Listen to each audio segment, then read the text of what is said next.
Compaction পড়ছিলাম, এই যে কম্প্যাকশন বা কনসলিডেশন দুটোই হচ্ছে কি আমার সয়েলের কম্প্রেসিবিলিটি।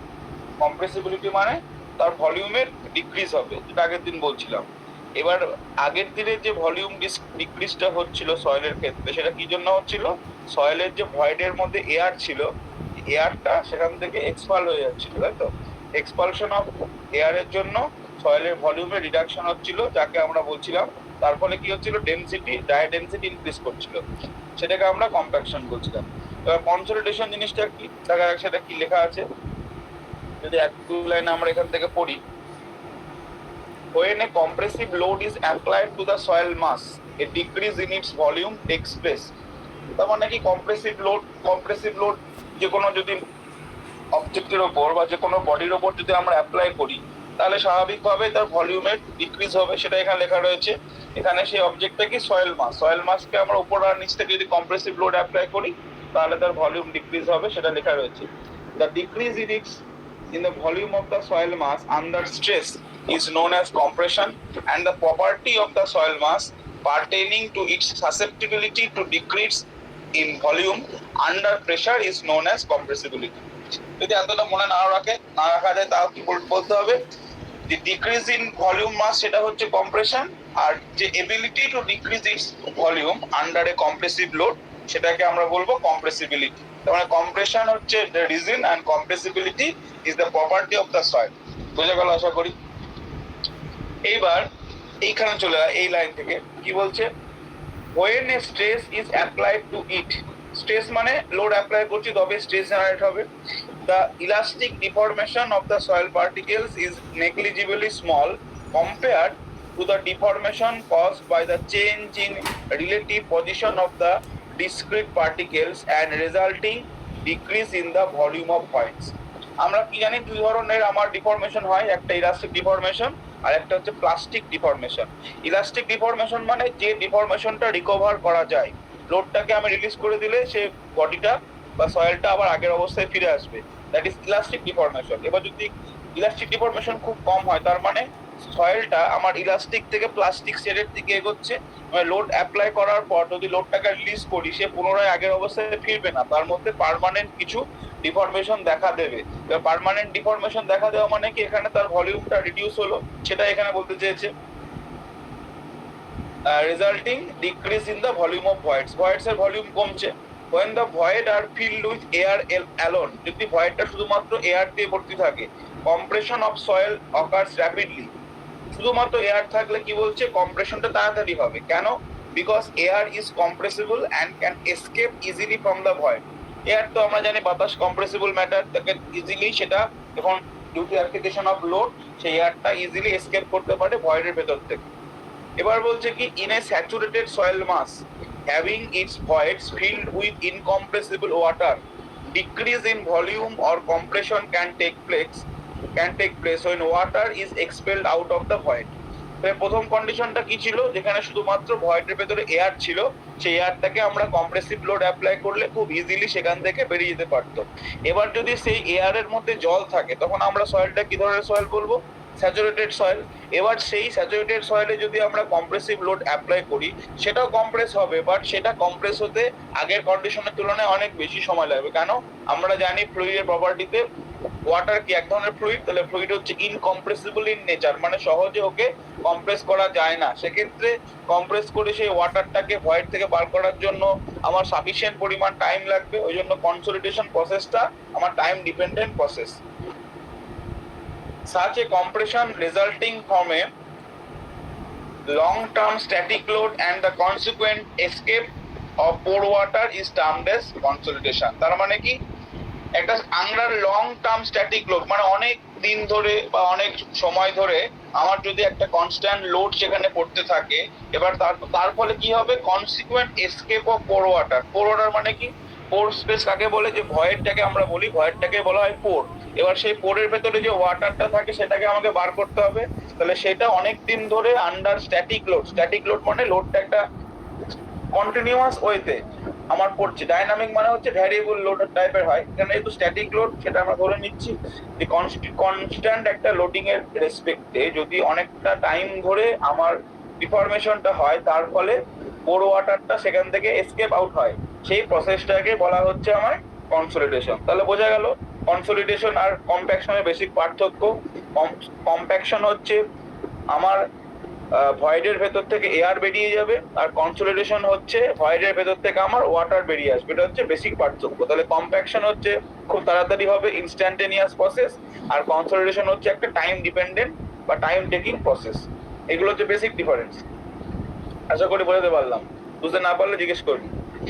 অ্যাকর্ডিং টু তারজাগি, এবার কাল তারজাগি একটা ডেফিনেশন রয়েছে, every process involving a decrease in the water content of a saturated soil without replacement of the water by air is called a process of consolidation. তার মানে কি, every process of involving decrease in water content, তাহলে actually consolidation মানে কি হচ্ছে, water content আমার decrease হচ্ছে, ভয়েডস এর ভেতর থেকে বা পোরস এর ভেতর থেকে ওয়াটার বেরিয়ে যাবে। এবার ওয়াটারটা বেরিয়ে যাবে এই নয় যে ওয়াটারটা যখন বেরিয়ে যাবে সেই জায়গায় এয়ারটা গিয়ে ঢুকবে, তাহলে তার প্রপার কম্প্যাকশন বা কনসলিডেশন হলো না।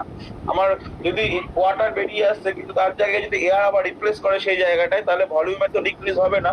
ওই জন্য সেটাই বলেছে, without replacement of water by air is called a process of consolidation.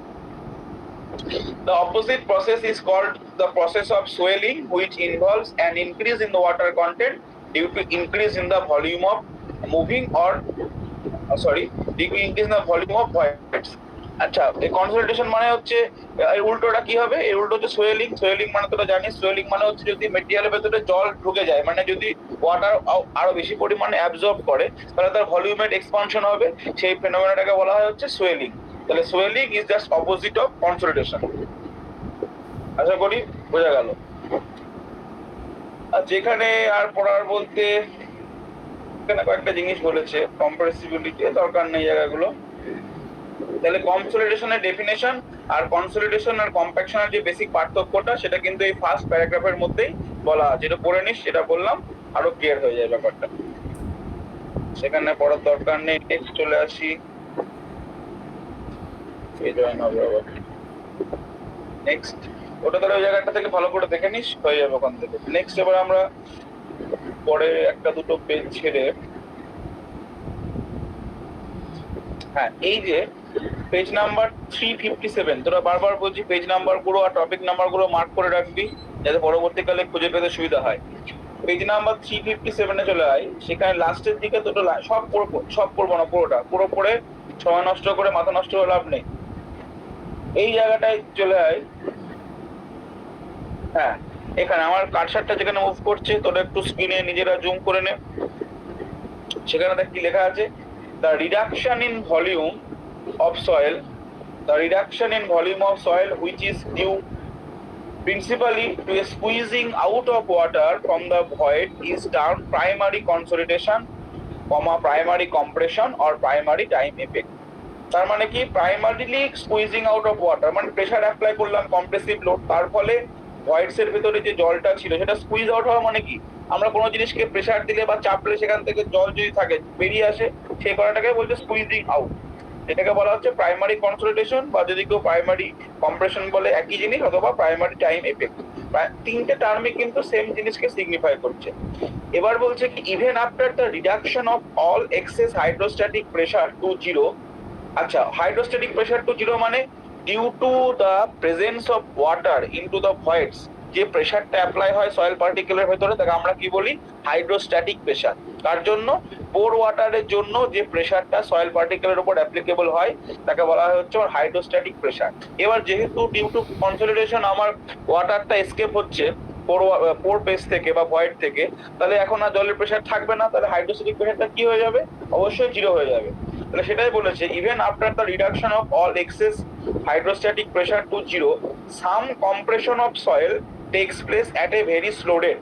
মানে প্রিলিমিনারি বা ইনিশিয়াল কনসলিডেশন হয়ে যাওয়ার পরেও কিছু পরিমাণ কনসলিডেশন কিন্তু খুব ধীরে ধীরে, ওই জন্য স্লো রেট কথাটা বলেছে, খুব ধীরে ধীরে মানে টাইম নিয়ে নিয়ে এই প্রসেসটা কিন্তু চলতে থাকে। সেটা কি বলা হচ্ছে, this is known as secondary consolidation বা সেকেন্ডারি কম্প্রেশন অথবা সেকেন্ডারি টাইম এফেক্ট। তাহলে ইনিশিয়ালি খুব প্রথমেই যে কনসলিডেশনটা হয় তাকে কি বলা হবে, প্রাইমারি কনসলিডেশন।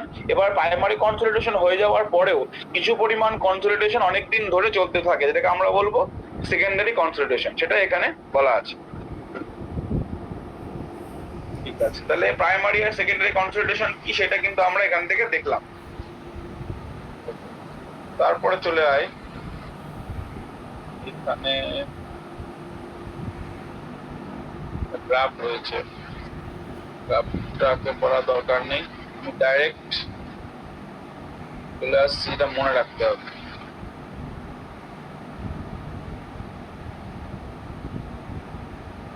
এখানে একটা স্ক্রিনে দেখতে পাচ্ছিস পেজ নাম্বার 359 দেখ একটা ইকুয়েশন বলেছে, ইকুয়েশনটা কোথায় থেকে আসছে তার জন্য এই গ্রাফটা পড়তে হতো, কিন্তু গ্রাফটা আমি আর পড়াচ্ছি না এই কারণেই, এমনিতে সিলেবাস অনেকটা বড়, আবার এক্সট্রা এত কিছু মনে রাখতে গেলে নিজেদেরই প্রেশার তৈরি হয়ে যাবে।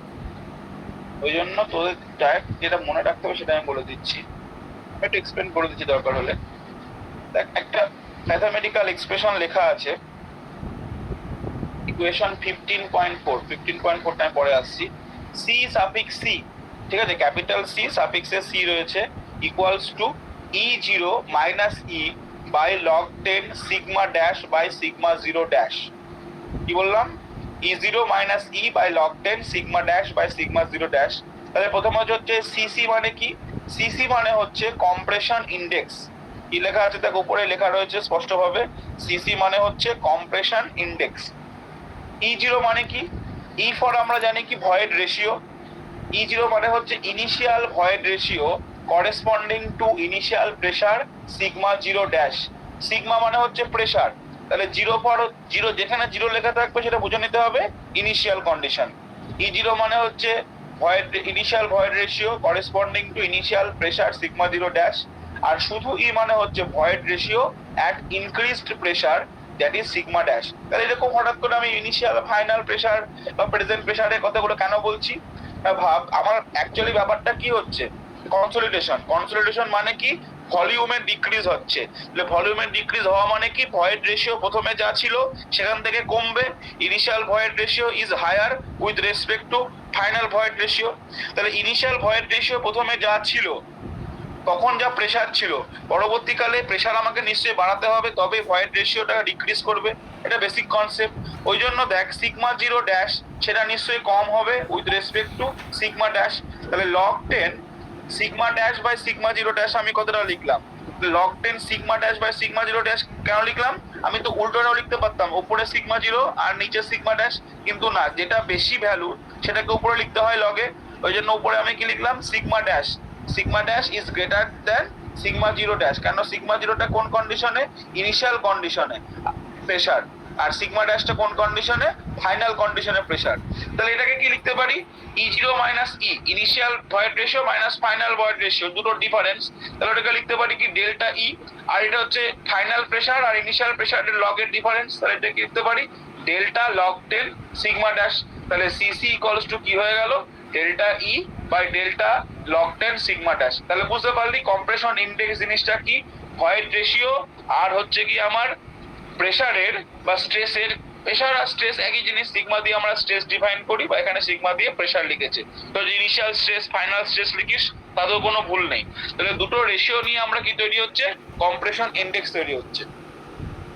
তাহলে এবার ওটাকে একটু সাজিয়ে গুছিয়ে লিখছে, ডেল্টা ই মানে final void ratio equals to, এটাকে এদিকে যদি নিয়ে যাই সিসি লগ 10, আচ্ছা লগ 10 এখানে কি লিখলো? সিগমা ড্যাশটাকে ভেঙে দিল, দিয়ে লিখলো sigma 0 dash plus delta sigma. Delta সিগমাটা কি?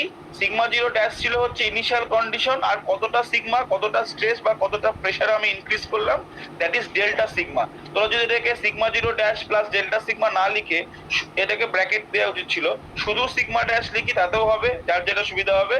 এটা এই লাইন থেকে এই লাইনটা কিছুই নাই, ডেল্টা ইটাকে বাঁ দিকে লিখলো, দিয়ে সিসি কে এটা দিয়ে আমার মাল্টিপ্লাই করে দিল, ঠিক আছে?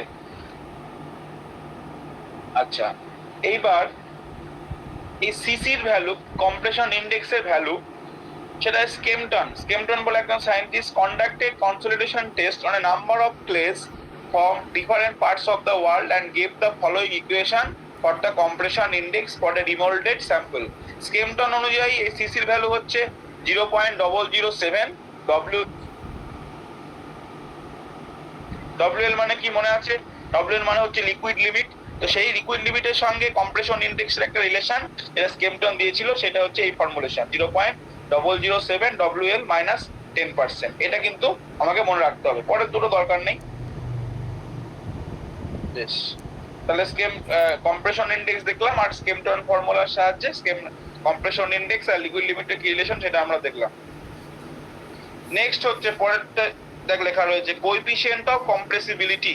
এটাকে a সাফিক্স v দিয়ে ডিফাইন করা হয়, coefficient of compressibility. The coefficient of compressibility is defined as the decrease in void ratio per unit increase of pressure. এটার মধ্যে অ্যান্সারটা আছে কি বলেছে, decrease in void ratio per unit increase in pressure, মানে প্রেসার ইনক্রিজ করলে কি হবে, ভয়েড রেশিও কমবে। তাহলে সেটাই বলেছে decrease in void ratio per unit increase in pressure. তাহলে দেখ এভি ইকুয়ালস টু কি লিখলো, minus delta E by delta sigma dash. তাহলে মাইনাস দেখে ঘাবড়ানোর কিছু নেই। কেন মাইনাস লিখলাম, ডেল্টা সিগমা মানে প্রেসার ইনক্রিজ করছে, তার ফলে কি হচ্ছে, ভয়েড রেশিও কমছে।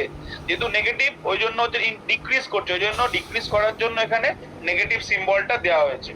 তাহলে আমরা এখানে কি লিখতে পারি, E zero minus E by sigma dash minus sigma zero dash. কেন ই জিরো মাইনাস ই করলাম, ই জিরো হচ্ছে ইনিশিয়াল ভয়েড রেশিও আর ই হচ্ছে কি ফাইনাল ভয়েড রেশিও। তাহলে ই জিরোটা বেশি হবে আর ই এর ভ্যালু কম হবে, প্রথমের দিকে ভয়েড রেশিও বেশি থাকবে, তারপর প্রেসার ইনক্রিজ করার পর ভয়েড রেশিও কমে যাবে। এই জন্য এখানে নেগেটিভ সিম্বলটা দেওয়া আছে। তোরা যদি নেগেটিভটা মনে রাখতে অসুবিধা হয়, ডাইরেক্ট এটা মনে রাখবি, ইনিশিয়াল মাইনাস ফাইনাল, আর এখানেও ইনিশিয়াল আর এখানে ফাইনাল মাইনাস ইনিশিয়াল। কেন, প্রেসারটা ইনক্রিজ করছে, তাহলে ইনক্রিজ হয়ে কত হলো, সিগমা ড্যাশ, আর ইনিশিয়ালি কত ছিল, সিগমা জিরো ড্যাশ। এই দুটো রেশিও করলে আমরা কি পাবো, তাহলে কোএফিসিয়েন্ট অফ কম্প্রেসিবিলিটি পাবো, যেটাকে আমরা a সাফিক্স v দিয়ে ডিফাইন করে থাকি। বোঝা গেল তাহলে কোএফিসিয়েন্ট অফ কম্প্রেসিবিলিটি কি জিনিস। আচ্ছা, নেক্সট হচ্ছে কোএফিসিয়েন্ট অফ ভলিউম চেঞ্জ। সেটাকে m সাফিক্স v দিয়ে ডিফাইন করা হয়। এই mv আর av টা খুব গুলিয়ে যায়, একটু খেয়াল রাখতে হবে। av হচ্ছে কোএফিসিয়েন্ট অফ কম্প্রেসিবিলিটি আর m সাফিক্স v হচ্ছে কোএফিসিয়েন্ট অফ ভলিউম চেঞ্জ। আচ্ছা, কি লেখা রয়েছে, the coefficient of volume change or the coefficient of volume of compressibility is defined as the change in the volume of a soil per unit of initial volume due to a given unit increase in pressure। লেখাটা পড়লে একটু বুঝতে কষ্ট হবে, direct আমি mathematical এক্সপ্রেশনটা চলে আসি বুঝতে সুবিধা হওয়ার জন্য। তাহলে mv ইকুয়ালস টু কি লিখেছে এখানে, minus delta E by 1 plus E zero into 1 by delta sigma. কি লিখলো, minus delta E by 1 plus E zero into 1 by delta sigma. তাহলে ডেল্টা ই মানে কি ছিল, একটু আগে পড়লাম, change in void ratio. E zero মানে হচ্ছে ইনিশিয়াল ভয়েড রেশিও, আর ডেল্টা সিগমা ড্যাশ মানে হচ্ছে চেঞ্জ ইন প্রেসার। তাহলে এবার দেখ এই delta e minus delta E by delta sigma মানে কি, আগেরটাই বললাম, minus E delta E by delta sigma dash মানে হচ্ছে এভি। তাহলে এটাকে লিখতে পারি এভি, আর এমভি মানে তাহলে কি দাঁড়ালো ultimately, AV by 1 plus E zero. তাহলে আমরা এই শর্টটা মনে রাখবো, ছোট জিনিসটা, তাহলে ওটা লিখতে পারবো। এমভি মানে হচ্ছে AV by 1 plus E zero. AV মানে কি, কোএফিসিয়েন্ট অফ কম্প্রেসিবিলিটি, তাহলে এভির জায়গায় কি বসাবো, minus delta E by delta sigma. তাহলে বোঝা গেল ওটা কোন জায়গায় চেঞ্জ আছে, কোএফিসিয়েন্ট অফ কম্প্রেসিবিলিটি এভি আর কোএফিসিয়েন্ট অফ ভলিউম চেঞ্জ এমভির মধ্যে। এগুলো কিছুই নাই, ডাইরেক্ট আমায় কিন্তু লিখতে বলবে, right down the expression of coefficient of compressibility অথবা ভলিউম চেঞ্জ, তখন আমাদের এগুলো ডাইরেক্ট লিখে দিতে হবে, তখন 1-2 নম্বর করে ইজিলি পাওয়া যাবে। কষ্ট করে মনে রাখতে হবে। নেক্সট টার্ম কি আছে, আচ্ছা এবার বলছে দেখ কনসলিডেশনের পার্ট চলে আসছে, তার আগে এখানে দুটো লাইন লেখা রয়েছে পড়ে দিই। when the soil is laterally confined the change in the volume is proportional to change in the thickness delta h and initial volume is proportional to initial thickness delta h0। এবার যদি আমরা যে সয়েলের লেয়ারটাকে confine করি, মানে দুই দিক থেকে left side right side থেকে আমার ওর কোনো চেঞ্জেস নেই, সেক্ষেত্রে আমরা যদি ধরে নিই সয়েলটা একটা লেয়ার, তাহলে তার তো একটা থিকনেস থাকবে। তাহলে ইনিশিয়াল থিকনেসটা এবার ধরছি h0, আর কতটা থিকনেসের চেঞ্জ হলো সেটা h কি দেওয়া হয়, থিকনেস, h ফর থিকনেস বা depth of the soil layer, এখানে থিকনেস বলছি আমি। তো ইনিশিয়ালটাকে ধরে নিচ্ছি h0, আর যেটা চেঞ্জ হলো সেটাকে ধরে নিচ্ছি ডেল্টা h। তাহলে একটু আগে যেটা বললাম এমভি, সেই এমভিটাকে h এর রেসপেক্টে কিভাবে লিখতে পারি আমি, ডেল্টা h বাই, মাইনাস সিম্বলটা অবশ্যই হবে, delta h by h0 into 1 by delta sigma. তাহলে লিখেছে delta H equals to minus MV H zero delta sigma. তাহলে এমভি যেটা আমরা বললাম আগের পেজে কোএফিসিয়েন্ট অফ ভলিউম চেঞ্জ, দেখ এই জিনিসটাকেই আমরা delta E by delta sigma ছিল, এখানে আমরা কি লিখলাম, এই delta E by one plus E zero ছিল, ওই জায়গায় আমরা করে দিলাম হচ্ছে সরি ওই জায়গায় আমরা করে দিলাম delta H by H zero in terms of thickness. এটা মনে রাখবি। নেক্সট হচ্ছে কনসোলিডেশন সেটেলমেন্ট। তাহলে কনসোলিডেশন হওয়া মানে কি, আমার সয়েলের ভলিউম ডিক্রিজ হচ্ছে, ভলিউম ডিক্রিজ হওয়া মানে কি, অ্যাকচুয়ালি ব্যাপারটা কি, ওভারঅল ফেনোমেনাটা কি হচ্ছে, সেটেলমেন্ট হচ্ছে সয়েল লেয়ারের। এবার সেই সেটেলমেন্টের ভ্যালু কত হয় সেইটা আমাদের এখানে দেখতে হবে। প্রথমেই বলেছে method A use consolidation settlement can be computed by two methods, দুটো মেথডে বার করা যায়। মেথড এ হচ্ছে final settlement using coefficient of volume change, যেটা এমভি আমরা বললাম একটু আগে, সেই এমভির ভ্যালু ইউজ করে আমরা ফাইনাল সেটেলমেন্টের ভ্যালু বার করতে পারি। কি বলেছে সেটা, দ্য কনসোলিডেশন সেটেলমেন্ট, যেটাকে রো সাফিক্স এফ দিয়ে ডিফাইন করা হয়। ঠিক আছে, রো সাফিক্স এফ দিয়ে আমার কনসোলিডেশন সেটেলমেন্টকে ডিফাইন করা হয়। when the soil stratum of thickness h, soil thickness কত h, has fully consolidated under the pressure increment of delta sigma dash is given by the equation rho f equals to কি হবে, যদি mv এর রেসপেক্টে লিখতে হয় mv into h into delta sigma dash, যেখানে mv মানে হচ্ছে coefficient of volume change, h মানে ওই যে সয়েল লেয়ারের থিকনেস, আর ডেল্টা সিগমা dash মানে হচ্ছে কতটা প্রেসার আমার ইনক্রিজ করলো।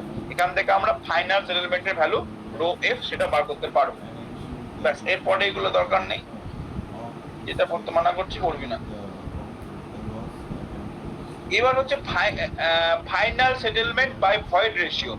আগেরটা গেল হচ্ছে final settlement by coefficient of volume change এমভির সাপেক্ষে ফর্মুলা। এবার হচ্ছে ভয়েড রেশিওকে যদি আমরা লিখি, ফর্মুলাটা কি দাঁড়াবে দেখ, ডাইরেক্ট ফর্মুলাটা আমরা বলে দিচ্ছি, এখানটায় লেখা আছে, কি আছে, রো নরমালি কনসেন্ট্রেটেড সয়েলটা মনে রাখতে হবে, rho F equals to H into CC by one plus E zero into log 10 sigma dash by sigma zero dash. Rho F মানে একটু আগে বললাম ফাইনাল সেটেলমেন্টের ভ্যালু, এইচ মানে হচ্ছে সয়েল লেয়ারের থিকনেস, সিসি মানে কি এটাও পড়লাম কম্প্রেশন ইন্ডেক্স, সিসি মানে কি কম্প্রেশন ইন্ডেক্স, তাই তো, তার তলায় ওয়ান প্লাস ই জিরো মানে হচ্ছে ইনিশিয়াল ভয়েড রেশিও, তারপরে লগ 10 সিগমা ড্যাশ মানে হচ্ছে ফাইনাল প্রেসার বা স্ট্রেস, আর সিগমা জিরো ড্যাশ হচ্ছে ইনিশিয়াল প্রেসার বা স্ট্রেস। এই ফর্মুলা ইউজ করে নরমালি কনসোলিডেটেড সয়েলের ক্ষেত্রে আমরা ফাইনাল সেটেলমেন্টের ভ্যালু বার করতে পারবো। বুঝা গেল আশা করি। প্রি কনসোলিডেটেড সয়েল এটা দরকার নেই পড়ার, এখানে আর পড়ার দরকার নেই, নেই।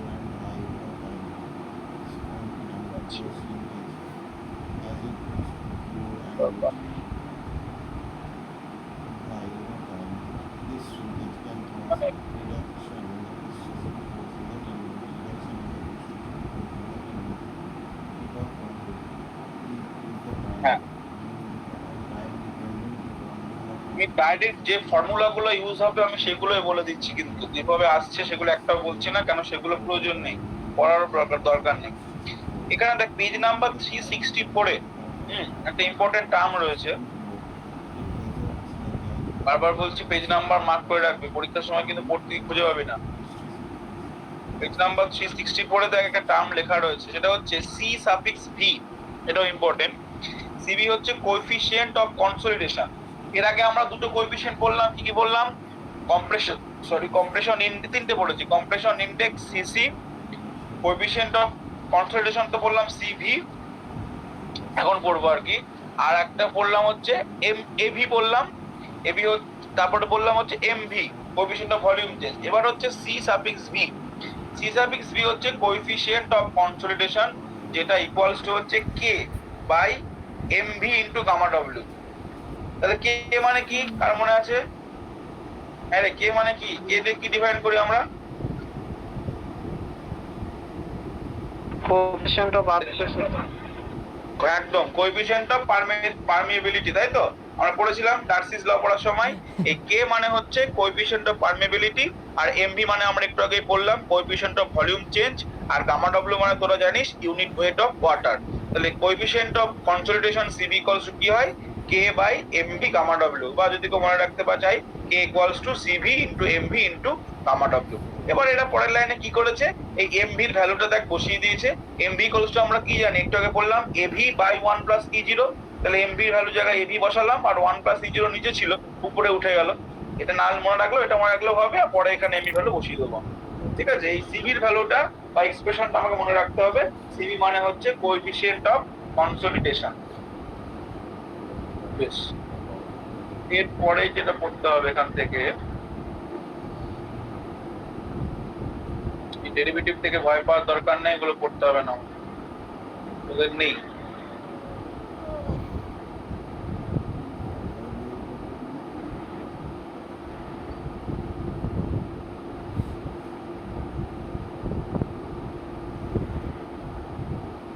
জিনিসগুলো এমন ছড়িয়ে ছিটিয়ে আছে,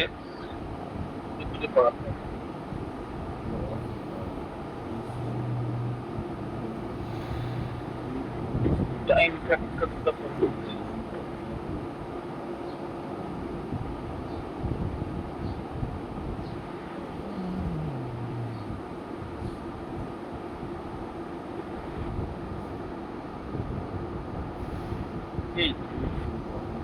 এইখানে দেখ, এটা হচ্ছে পেজ নাম্বার 367, পেজ নাম্বার 367, এটা মার্ক করে রাখিস।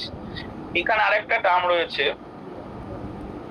আমি যেখানে কার্সরটা মুভ করাচ্ছি এই জায়গাটা দেখ ভালো করে। Let us introduce a dimensionless parameter called the time factor tv, time factor t সাফিক্সের v, defined by the following equation. Tv equals to CV into T by D square, cv into T by D square. তাহলে এই CV মানে একটু আগে বললাম আমরা coefficient of consolidation, যেটা মানে কি ছিল k by mv into gamma ডব্লিউ, সেই সিভি এটা। আর টিটা কি আর ডিটা কি, টিটা হচ্ছে থিকনেস, এই সরি টিটা হচ্ছে কি আমার, এক মিনিট দাদা, থিকনেস তো বলে আমি বলেছি এটা,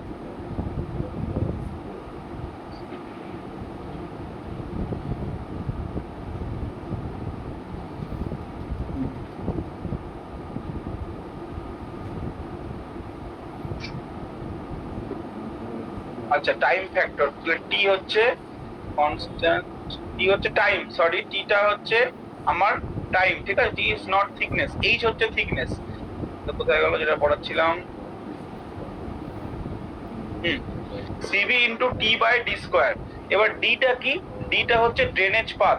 ড্রেনেজ পাথটা কি, the drainage path represent the maximum distance which the water particles have to travel for reaching the free drainage layer. For the present case double ড্রেনেজের ক্ষেত্রে d equal to h bar, এটা জানার দরকার নেই। Drainage পাথটা হচ্ছে actually consolidation প্রসেসটা মানে কি, কনসলিডেশন প্রসেস মানে হচ্ছে পোর স্পেস থেকে ওয়াটারটা বেরিয়ে যাওয়া। তাহলে এই ওয়াটারটা যখন একটা কোনো পোর থেকে, পার্টিকুলার একটা সয়েলের ভেতরে একটা পোর এরিয়া নয় বা একটা ভয়েড তো নয়, অনেক ভয়েড এরিয়া রয়েছে। তাহলে সেই পার্টিকুলার ভয়েড থেকে যে সয়েলকে কতটা ডিস্টেন্স, এই ওয়াটারকে কতটা ডিস্টেন্স ট্রাভেল করতে হচ্ছে পুরো লেয়ার থেকে বেরিয়ে যাওয়ার জন্য, সেটাই হচ্ছে drainage path. D for drainage path, small t for time, and cb হচ্ছে কোএফিসিয়েন্ট অফ কনসলিডেশন, আর টি সাফিক্স বি হচ্ছে টাইম ফ্যাক্টর। ঠিক আছে, বোঝা গেল আশা করি। এবার ডিগ্রি অফ কনসলিডেশন লেখা রয়েছে, দেখ এই u, u is a percentage, মানে degree of consolidation is a function of time factor, মানে আমি যে সয়েল লেয়ারটাকে নিয়ে কাজ করছি তার কত শতাংশ তার মধ্যে কনসলিডেশন হয়েছে, সেটা কার ফাংশন, টাইম ফ্যাক্টরের ফাংশন। তাহলে ওটাই লিখলো, দেখ টিভি ইকুয়ালস টু আমরা কি জানি, cv into T by D square. এবার সিভির জায়গায় কি বসালো, k by mb into gamma ডব্লিউ বসিয়েছে, আর এমভির জায়গায় এখানে এভি বাই 1 প্লাস ই ছিল। মানে ছোট যে ফর্মুলাটা লিখেছিলাম এই উপরে TV equals to CV into T by D square, সেখানে ফর্মুলাটা বাকি ভ্যালুগুলো পুট করে একটু বড় হয়ে গেল।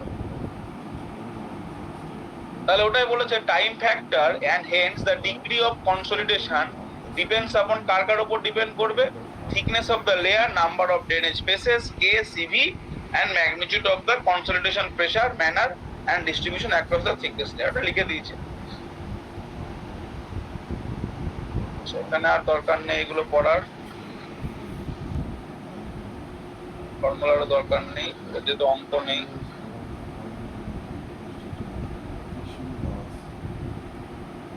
আর নেই। আচ্ছা এই চ্যাপ্টার থেকে আর কিছু পড়ার দরকার নেই, যে যে জিনিসগুলো বললাম